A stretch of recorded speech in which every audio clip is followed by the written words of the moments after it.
SGC here, and we are back for a movie review.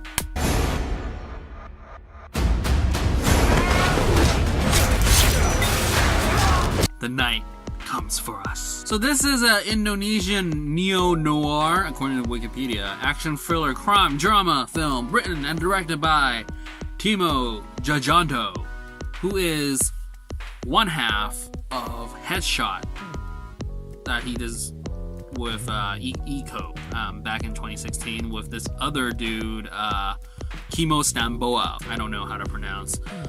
But So yeah, when I found out that this movie was coming out, I was like, yes! Because we get a return of the original Raid people. Because Joe Taslim is also in this. And they were brothers in the Raid, and now they're sort of brothers in this one too. So then I was pumped, and I saw some of the trailers. I was like, ooh, cool action. Headshot had some cool choreo as well, but the story was just boring. And I was like, oh no, he directed it. But now I realize he's half directed it, or he's just one of the directors. So when I watched this, I was wow. But I'm getting ahead of myself. So what's this movie about? Well, it's about this dude who's one of the 6 enforcers of this Triad gang, and then people just end up going after him because he can't quit, because people don't quit, you just die type of thing. So that's basically the entire film. So what did I think? Well, first off, it's a slow burn in the beginning. But then when the action goes, holy, like Joe Taslim is like, dude, we knew that you could fight in the Raid and you both, Iko and you, just don't die. He does that again here where he suffers a lot of wounds. I mean, in the first half of the film, it's much more believable that he's actually walking around with that much damage on his body. But later on, it just becomes the Raid again at the last final fight where just like, dude, you guys should have died by blood loss by now, or concussion to the head and you're dead. But yeah, overall, I think the choreo top notch, and the part that I love the most is that it's spread out. Like, we have some minor characters that sort of have some character, and they have some pretty cool fight sequences. It's super bloody. The body count in this movie is high. And then we have some like more specialty sort of like not boss level, but like higher level thugs, and they have like weird weapons, and then you just remember that they're badass, and they're all women. I think most of them were like deadly assassin women, and then in the beginning we had some really thuggish guys who were pretty big, and you thought they were a threat, but then when the women show up, you're like, nope. So yeah, I think the biggest thing is it's gory, it's bloody, and it makes you uncomfortable at times because the gore and violence is kind of like, ooh, that hurts. And it's not like a stylistic sort of Ip Man type of style where he's just like, ooh, like it's so cool.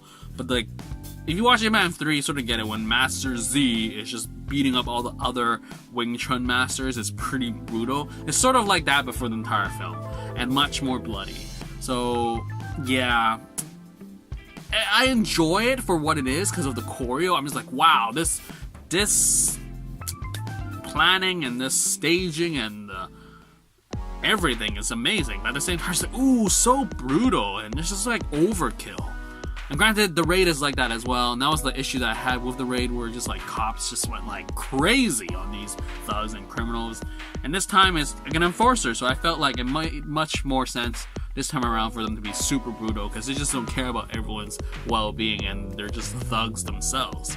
So it's thug thirst thug. So I'm much more forgiving in that sense. But again, I think the story is kind of like I guess the English sort of bothered me, and then the whole Ecos being brother, and then they reunite, and like, I'm the bigger man now story was kind of like, okay. But the fight sequences were cool. I would definitely watch this again. Not again. I don't know. I think I would have other things to watch. But I would definitely recommend the fight sequences in this, because the choreo for this is just top notch, and just how they filmed it was very like, ooh, you feel it all, and it's just like pretty pumping, and it's just great stuff. Like, you know, Indonesian film just holds the bar high for fight sequences. Like John Wick, sure, but seriously, fight sequences, Asia's got where it's at, and it's always been like that. But I think Indonesia and Korea has been coming up and continuously, like, sort of proving themselves that they got this fighting happening, and it's gonna stick with them. Like, the Chinese ain't got nothing now.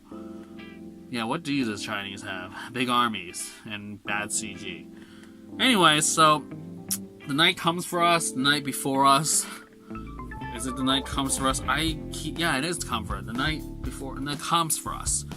Yeah, I mean, overall, it's a fight movie, and it definitely delivers in terms of the action. It's on Netflix. Go check it out. You can definitely fly through the movie watching this fight scene versus story scene, and you'll be like, nope, I'm going to choose this fight scene over the story any day. That's what I would say.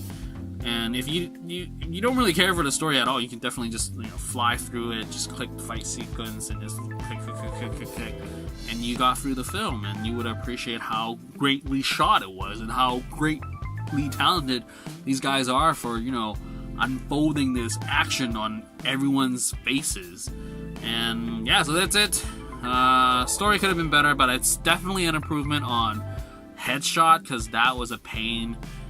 But at the same time, it felt sort of similar in terms of just like, it's always like losing something. But then again, Liam Neeson is the king of losing things, or getting things taken.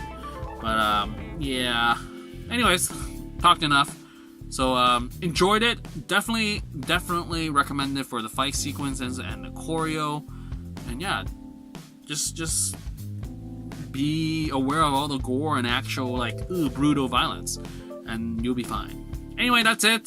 This has been the movie review of The Night Comes For Us. Out.